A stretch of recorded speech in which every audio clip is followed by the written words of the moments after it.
I think the carbon capturing in general, that is, we need to see that as like a complementary tool.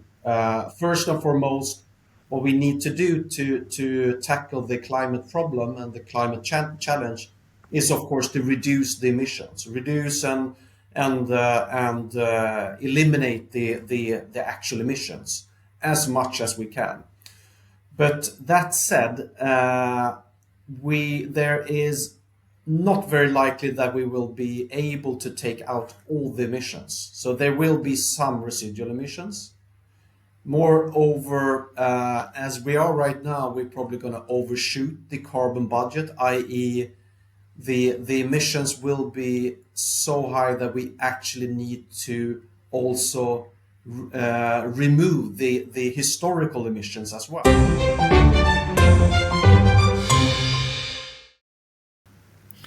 Hi everyone, Adam Karnama is here and I'm back with the new session of my podcast, the Changemakers podcast. And today I have a big pleasure to have Tomas Thyblad, who is the Vice President for Carbon and Sustainability for the European markets at Nasdaq. And we are going to have exciting topic about carbon captures, and he has a lot of other roles working in this great sustainability space as well. And most welcome, Thomas. Thanks for joining us. And yeah, floor is yours for the short introduction of yourself and great experiences that you have in this area. Yes, thank you very much, Adam, and it's a pleasure to be here, and thanks for inviting me. As you said, my name is Tomas Thyblad. I work for Nasdaq and been with Nasdaq in many years, but since the last maybe 6 years, I have focused on our different sustainability offerings and more focusing on the carbon market. And in conjunction with that, I have been very much involved with a carbon removal platform, which is called Pure Earth, which I'm sure we're going to come back to more later on here. And really looking forward to the discussion. It's a fantastic topic. It's very interesting, and it can be, I think it's a little bit optimistic topic to discuss the carbon removal. So that's positive. Exactly. Yeah, it's inspiring to many to see that we advance the technology in such a level that we can use it for such a huge environmental problem that we have in our world and develop something that it can make a meaningful impact in our societies and then we see the results already happening.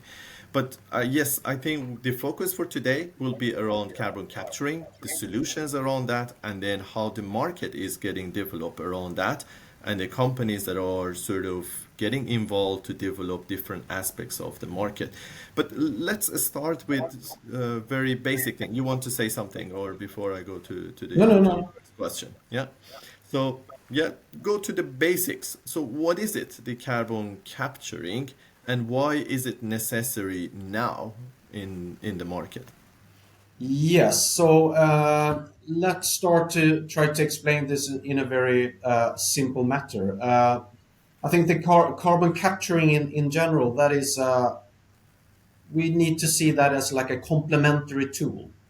First and foremost, what we need to do to tackle the climate problem and the climate challenge is, of course, to reduce the emissions, reduce and eliminate the actual emissions as much as we can. But that said, there is not very likely that we will be able to take out all the emissions. So there will be some residual emissions. Moreover, as we are right now, we're probably going to overshoot the carbon budget, i.e., the emissions will be so high that we actually need to also remove the historical emissions as well. And to handle the residual emissions and the historical emissions, you need to be able to actually remove or create negative emissions. And that is what the carbon removals is all about. So I'm sure we're going to come in later on to the exact how it works, etc. But Ex- I think that is the essence. It's carbon removal is a sort of waste management, you can say. You can take care of the waste, i.e., the emissions up in the atmosphere via the carbon removals. Exactly. So that's great. So I mean, the important point that you mentioned is complementary to many other products and ways of reducing the carbon emissions in the world, and then those fact that we are overshooting the carbon emissions, I think it makes it extra necessary to have such a solution in the market. But just to understand more about the physics of what is actually happening, is it Mm. really a sort of a device that you get the air and you capture the carbons? And what do you do with the carbon, or how does it look like, the carbons? Just getting the If basics right. Yeah. Yeah, and if we can simplify and say that you can split it up in like in temporary removals and more durable removals. And if we talk about temporary removals, we there that is primarily based on the like short carbon cycle, i.e., when nature sucks up the CO2 and stores it in nature, like in trees, for instance. And then, of course, that is a way to get rid of CO2 in the atmosphere, but it's not. You don't know how long it actually will stay there in the tree. So that what you normally call the temporary removals or the short carbon cycle. That is ideal instrument to handle non-fossil emissions, for instance. But Exactly. then you have what we call durable removals, and that is when you capture the CO2 and then you store it in a more durable way. And ideally, you store it in a like geological formation, so you're sure that uh, it's going to be stored in more than like 10,000 years, more or less. So that is the other type. And in that spectra, in terms of the durable CDRs, you have different methodologies, i.e., different ways to capture and to store the CO2. And you can say that the best example, probably the easiest to explain, is what's called direct air carbon capture and storage, Yes. BECCS, and that is a giant vacuum cleaner, you can say. So it's a big machinery that needs a lot of energy. So you have to have ample and clean energy tied to that. But then it's a device that actually sucks up the air, separates out the CO2 into normally liquid form, and then you take that CO2 and pump it down in the ground in geological formations where it gets stabilized. And in essence, we what we bring up from the ground in terms of oil and gas and emit the fossil based emissions, now we capture it and bring it back to the ground again. So that is one methodology. Then you have other types of methodologies.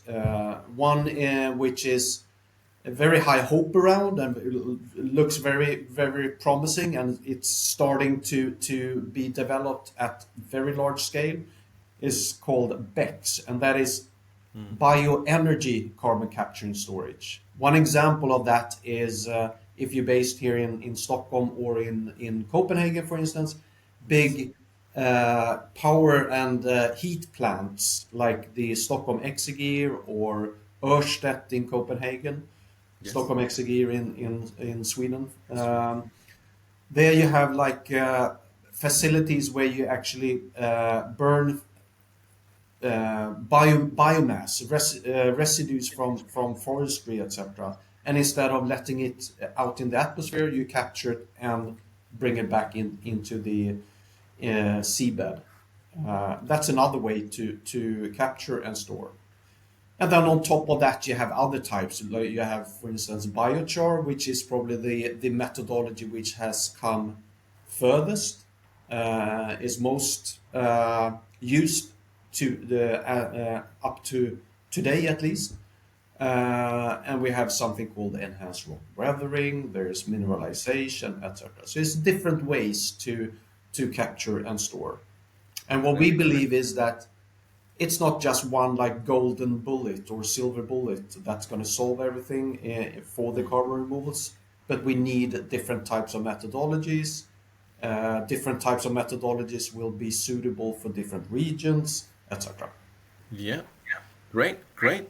Yeah, I think yeah, from the necessity that we can reach to the targets that on the climate side, coming to the solution to be able to reach to the targets. And then the main questions always is like where to capture and how to store those amount of carbon emissions that are coming out of the different sites that are producing the carbon emissions basically. But can you explain to our audience about the nature of the captured carbon emissions? Are they liquid? Are they in a sort of more gaseous format?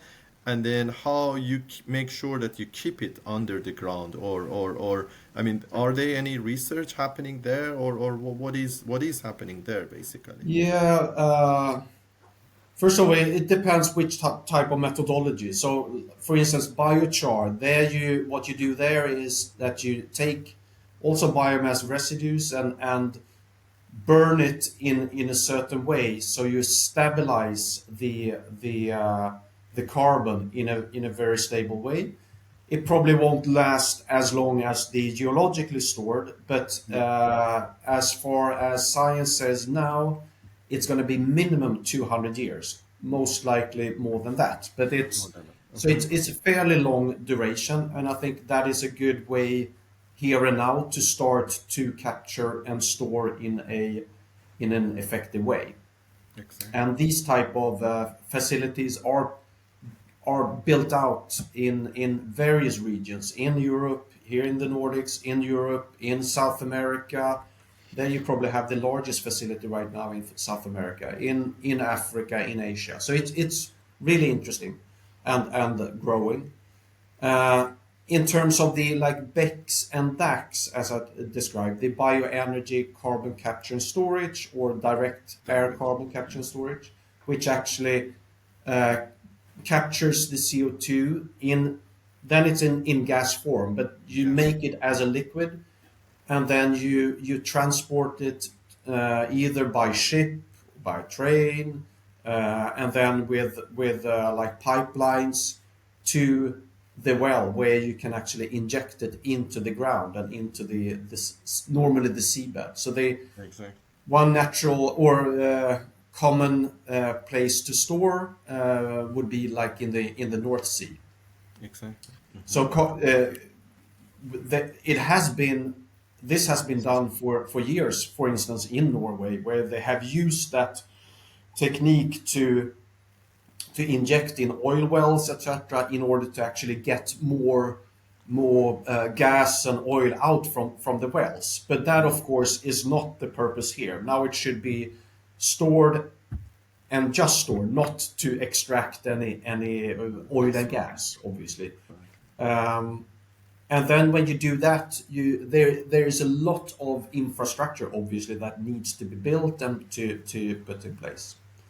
So I Exactly. think for instance in the Stockholm Exegear example, what I if I recall it correctly, I think it's going to be like 2 3 tankers with CO2 moving from the harbor to the North Sea to inject the CO2. So Under the it's a CO2. massive logistical and industrial uh, site and process to be built out. Fascinating. Yeah. That's, I mean, that's exciting what you're describing, Thomas. I think, I mean, our audience would come from different sort of angles to watch us and listen to us today. And then there will be more entrepreneurial thinking that I see the sort of a blue ocean of opportunities in order to, Mm. in the whole value chain of that type of carbon capturing to bring new ideas, develop new things. And the beauty is that you're not only making the business, but also is contributing to something much more meaningful in Yeah. the way that you reduce the carbon emissions in the world, which is a necessity to have a sort of a planet that we are living in, basically. Mm. So I think And just to make very clear, this is not a tool for like oil and gas companies to get license to operate, and we all should continue as before. This mm, is the tool to take out the last emissions, so to say, and where it becomes so difficult, so expensive to take out. So you need to find another solution. But we of course we need to find ways to reduce and eliminate as much as we can, just to make exactly. that very clear. Yeah, that's 100% true. And I think that, I mean, you mentioned in the beginning that this is a complementary type of tool, and this Mm. is complementing a lot of other sort of organic way to reduce the carbon emissions, replacing a lot of high carbon emission type of, I mean, imagine vehicles or whatever sort of device or instrument Mm. that is making the carbon emissions. But those that they stick too much, now we have a Mm. solution for that, and that's been working. And when the trucks are moving, Thomas, or when the business is running, it means that there is a business model around that. Apart from the contribution to our society, there should be sort of ways that the investment would make the return, and there is a sort of those businesses would make sense for them to put their money inside that. Can you take us through the way, I mean, now we capture the carbon emissions and it has a weight, basically those like captured emission, but how does it being traded, and who is the sort of the buyer, or what is the business model for those that are making the investments on those facilities? Uh, It's a good question, and as you said, I mean, it's necessary that there is a business model around this. Then that's when you get it to actually scale, and you get the dynamics and the ramp up of the necessary capacity. So just because there is a business around it, that is not negative per se. I think it's No, necessary that it is. 100%. Um, I think it's two different business models, you can say. One is which has been driving the capacity built out so far is where corporates want voluntarily to make good. I mean, to take responsibility and start to remove the emissions they have, both what they emit now, and sometimes also they look at their historical emissions. Um, that has been driven primarily, I would say, of certain type of companies. The front runner, I would say, is Microsoft, which has been driving this and been pushing this for quite many years, and are by large the biggest buyer of these type of instruments in the world right now. So that is very much like voluntarily driven. It's part of their climate strategies. They do that primarily to satisfy their different stakeholders, everything from customers to investors to employees, etc., and to show that they are taking a broader responsibility in terms of climate actions.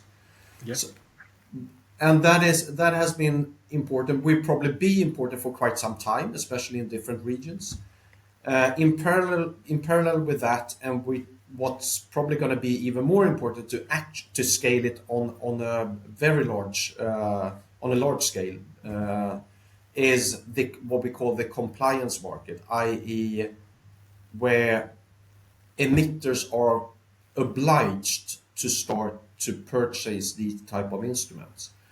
And Exactly. we see that it's ongoing, and we expect these type of instruments to be included, for instance, in the EU um, scheme, what's called the ETS, the emission trading scheme, Yes. where you trade the EU allowances, the allowances emit emissions. Emissions. Um, so what we expect is that the CDR, the carbon removal, is going to be an eligible instrument in one or another way into these type of schemes in EU, for instance. In also in UK, you see a number of different countries and regions where this starts to evolve. So we think that maybe by 2030 roughly, you're going to start to see that this will be an instrument in that in In these the type of ETS. schemes. Okay. And Yeah. then of course, then the business model obviously for the producer of the negative emissions are the revenues, the purchasing price from this voluntary corporate buyer, or the corporates that needs and must purchase these. Currently, it's a third revenue stream, and especially for these like more in the early phase, like the BECCS, this bioenergy, carbon capture and storage, and the DACs that you have different countries, regions that have different subsidy schemes in place, or different subsidies, either in terms of grants or that the state goes in and supports a ton of removals, or you have like tax relief in US, for instance, to produce these type of instruments. But that is, I would say, that is more in the short term when you're about to build out the capacity and you have to support that very large investments that needs to get in place. Over time, that is not a viable model. It needs to be funded by the private sector and the private 100%. corporates Yes. in one or another way, either voluntarily or through these more compliance schemes. Compliance prices. Yeah. Yeah, I think well said. I think that it is not negative to think that we should develop a business model around that. I mean, No. this is something in the nature of our societies that we need to have a sort of the industries running, and this is the language of the business models and the return on the investments that needs to happen, basically. So that's the important element, basically, that needs to Yeah. be in place for the markets to go further. Yes. Yeah, and what's actually quite interesting, especially for the Nordic audience, is that the Nordic region is actually extremely strong and strong hub for this type of new industry. So we have fantastic uh, what do you say, fantastic Ecosystem. situation here and opportunity in terms of a lot of biogenic emissions in, for instance, in Sweden and Finland primarily, with a lot of biogenic emissions from pulp and paper, from these power and heat plants, etc. And you have fantastic storage possibilities in both in Denmark and Norway. So we can actually start to produce both to handle the residual emissions in the Nordic region, but actually to become like an export good for other countries in Europe, for instance, that doesn't have this possibility, or actually also outside Europe. So that is a huge opportunity in terms of new jobs and new revenues for this Ex- region. Exactly. And I we think can post. There's a really interesting report written by Nordic Carbon Removal Association and another consultancy firm that goes through this opportunity and this possibilities here in the Nordics. So we can put that maybe in the description. Definitely. yeah, Yeah, exactly. yeah, yeah. We can definitely put the link in the description so the Yes. audience can just go there on the description of this video and see the report that Thomas is mentioning. I think those three revenue streams, starting from voluntary compliance and then going to sort of more ETS markets, and those aspects are clear revenue streams. But then, uh, can you give us a sort of a taste of where does the price is landing and how much should it go more even down? Because we see this process of government supporting a technology until it can be standalone in many Mm. other sort of sectors or areas, imagine from renewable investments in our energy industry, going to many other technologies that you need to subsidize, push it with the government because there is a good cause and a value for the society to push for such a technology. But Mm. I mean, for us to get a picture about where are we in the pricing, if you compare it with maybe sort of carbon offset type Mm. of credits that we have right now, and Mm. then we have the negative carbon emissions that are coming from those carbon capture facilities.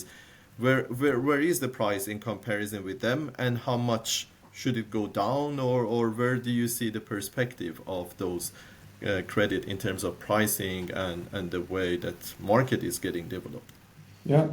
Uh, Good question. And uh, I think then let's separate between, as you did, the what you can call traditional carbon credits or carbon offsets, which has been around for quite a long time. Exactly. That could be a project where you install renewable energy, or where you plant trees, or you avoid to deforest, or you have projects where you install like cook stoves in the global south, etc., in order to reduce the emissions or avoid the emissions. That is what we call these more traditional carbon credits. They are generally quite cheap. They could be like from $1 to like 10, $15, something like that.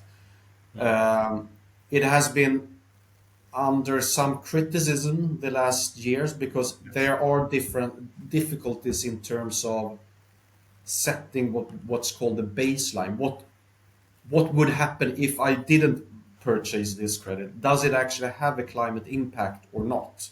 There have been a lot of problems around that. Some of these projects are very good, I must say that, and you support the global south. You could support biodiversity and other in other ways. But some of the projects has been a not as high integrity, and actually not, you can't show the climate effect. So Exactly. they have generally been, they are cheaper. They are also, the basic of that is that I pay someone for not emitting or for reducing their emissions. So So one it's, dollars, what is the unit for that? Just for you our talk about a ton of ton of emitted CO2. ton So of maybe between $1 and 15, $20 like that. exactly. Then you can have the other type is what explained previously, the more temporary or nature-based carbon removals. Yes. There you actually restore nature. You can restore, make reforestation or other types of initiatives. It's easier to measure the baseline, etc. But uh, and it can also have positive, like biodiversity effects and effects on nature, in addition to actually capturing CO2. There, I would say it could be a range between maybe 20 and 80, 70, $80, something like that. Mm-hmm. And then lastly, you have what we call the durable CDRs or carbon removals, like the biochar is maybe in the lower segment, and then you have the BECCS and the DACs we described previously. Biochar is probably the one that is most mature, and they we can see from the Puro platform that a ton is probably trading around 120, between 120 and 140 on average. Yeah. So and then the other where you have even higher durability is generally, and maybe not as mature, is trading higher. So you can be like 200 up to like 400 in very nascent projects, even up above like 700,000. So it's that is of course extremely expensive. But I think it's interesting to see the price range on biochar, and when you start to get more and more of these BECCS projects going. So you have the biochar around the 120, 150, something like that. Exactly. Um, and then you can compare that with the with the price on EU allowances, which currently trades around ETS, yeah. 70, 75, something like that, euros per ton. Yes. So obviously there is a gap, and you can two reflections on that. One is, first of all, in terms of the what are we actually doing? Is this a cheap way to get away? Some like some critics claim, and I would very much say no. This is not any talk about greenwashing. It's expensive. It's an expensive tool, but it's necessary that we scale it, and it will be necessary to utilize it over time. So in that sense, I think the corporates that engage in this, they are investing a lot. They are paying a lot for this, but they are actually making a real climate effect. Exactly. The other reflection is probably in terms of the market dynamics. If it's integrated into the compliance market, of course, there needs to either be prescribed that you need to buy these instruments. Otherwise, you would obviously buy the allowance instead for 70 euros instead of Exactly. paying the 120, 150. Or you will over time maybe get a push up on the allowances price upwards because it gets more and more expensive to reduce and eliminate the emissions. And that is very much what I have seen the analysts believe, that you over time will see a gradual increase in the price of the allowance. And obviously there you can have some sort of when you meet and you start to get the market dynamics into play. Exactly. Yeah. So is this the price that is set by the cost, or I mean, where does it come to the point that we would have a market demand and supply would set the price? Because we are in a sort of primary phases of developments of that, and there are pioneers that they start to buy that in more volunteer basis, so to say. Mm. And then that's, I mean, that question is one, and then it connects also to the important issue of the compliance and trust that we need to make as the sort of active members or industry people that we are active in this industry. That is part of the responsibility to make sure that there are systems, there are tools that they create trust and compliance on the whole sort of value chain of capturing those and bringing that to the end consumers, basically. Mm. So, can you describe us about the tools that are existed on that? Maybe that connects to Puru, that Air's role that you have as well, Mm. and the way that we see this sort of, is it the actual demand and supply that sets the price, and how do we ensure that there are a mechanism in place to make sure that these are the credible and compliant type of credits that is coming outside of any sort of sites, basically. Mm.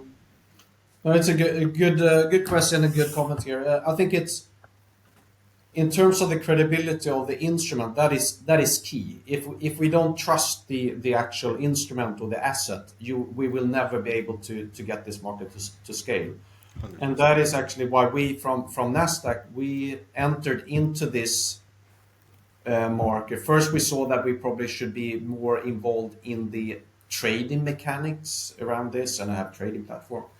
We quite early saw that, okay, let's focus on the asset. We need to ensure they have the credibility, the trust in the asset. So that's why we made a majority investment in Pure Earth, which is a carbon crediting platform, i.e., a unit that sets the methodologies and ensures that when a project owner comes and say that I have done this biochar project or this BECCS project and I have fulfilled all your requirements, then Pure Earth brings in a third party validator that goes through everything to ensure that everything is done accurately, and we can actually show that the climate effect is the removal of 1 ton, for instance.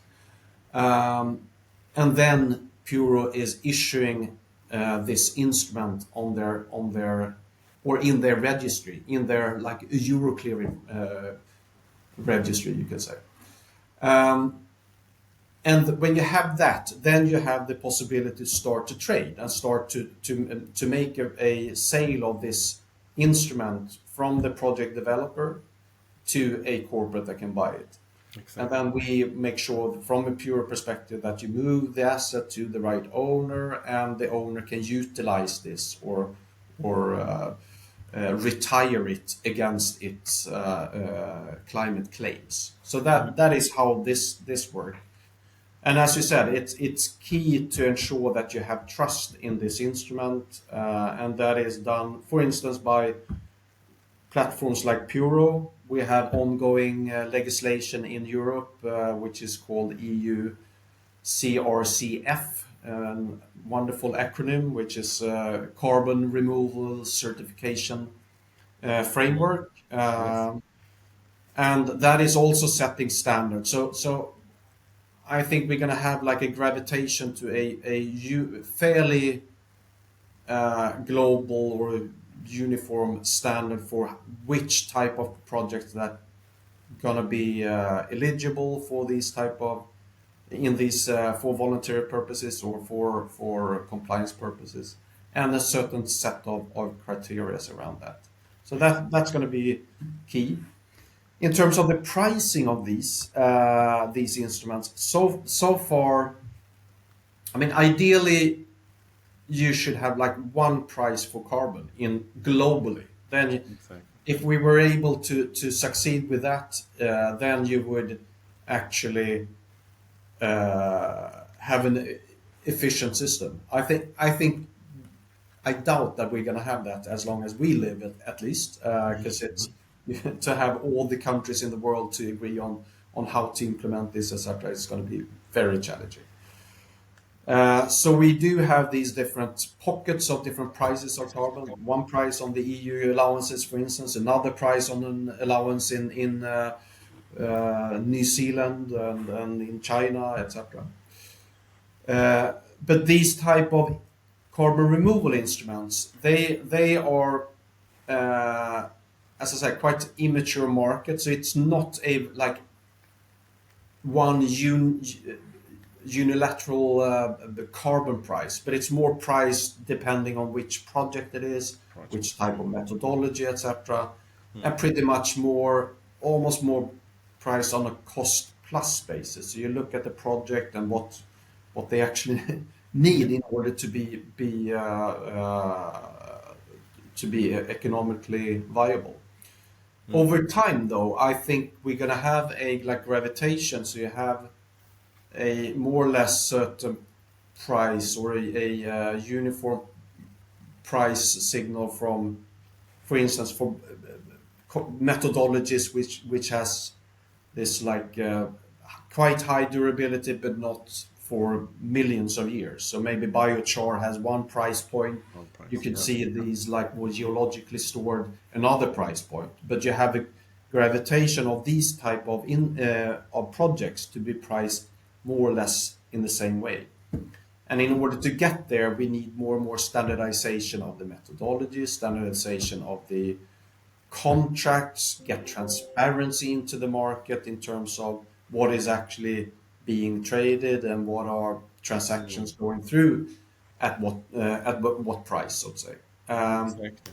And I That's think that's where also we, from a Nasdaq perspective, can play a role, and we have different initiatives to roll out transparency platforms, etc., for users to be able to see what's going on in the market and what is a reasonable and fair price. that makes a lot of sense. It's a lot insightful, Thomas. Thanks a lot for sharing that. And I think such a key role Puro and Nasdaq is playing in these developments. As you mentioned, it is the key thing to have the trust. And I mean, in different stakeholders, from the governmental agencies toward the public and the sort of the big corporates involved. And I have millions of more questions to ask you, and such a sort of I'm learning and such insightful discussions we have. But I know that your time is tight. Maybe the last question that I want to ask you, I mean, a lot of our audience would be entrepreneurs looking at the sort of new areas of developments, basically. in your mind, in short, where do you see right now the biggest things or biggest opportunity in terms of the entrepreneurship or extra tools, extra investments that needs to happen to push this market forward and make smaller businesses to contribute to that interesting industry as well? I think it's maybe two layers to that. One is obviously in terms of the huge infrastructure investment that needs to get in place for the carbon capture and storage processes. It's huge industrial investments that needs to go into that, and that is obviously one area of opportunity. And then when it comes to uh, the monitoring, reporting, verification, that is pretty much an area which needs to be much more efficient in order to reduce all the unnecessary costs producing this, when doing a transaction, etc. We need to find transparency and easy way to transact, and there it's quite a large opportunity as well. I know it's quite many firms and different initiatives going into this area, so it's not like a blank field right now. It's a lot of actors playing there and trying to find and to speed up and make the market more effective and efficient. So I think those are some very interesting areas. Exciting. I mean, yes, I think to everyone listening, so Thomas is revealing the secrets. So go to investment for the large infrastructure, find the tools that can sort of facilitate the investments, and then also IT tools to make it more compliant and transparent in the whole process of issuing those certificates and managing those certificates. There is a huge opportunity to dig into and understanding and developing tools that are great for the business and great for the environment. I mean, I know that I can talk many more hours with you about this great topic, Thomas, but thanks a lot for this time. Then very insightful discussions and information that you shared with us. And I'm sure the audience and me myself, I learned a lot from our conversations. Any final words before we close, or yeah? No, I think I can just reiterate that I think this is it's optimistic. It's something we can actually together help to expand and build this capacity in order to actually solve the climate change. That said, this is not the silver bullet. We need to also reduce and only treat this as a complementary tool. But it's out there. It's actually working, and from a pure perspective, they have now reached the milestone earlier this year where they started just a few years ago, and now they have captured in total like 1 million ton. It's not at all what we need, but it's a very good and shows that it actually start to grow and grows with a large order of magnitude.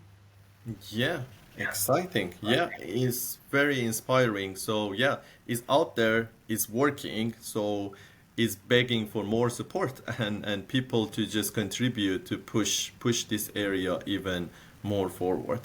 So with that note, thanks a lot again, Thomas, for the time. So thanks a lot to all of you listening and watching us today. And stay tuned. I will come back with the next session of the Changemaker podcast.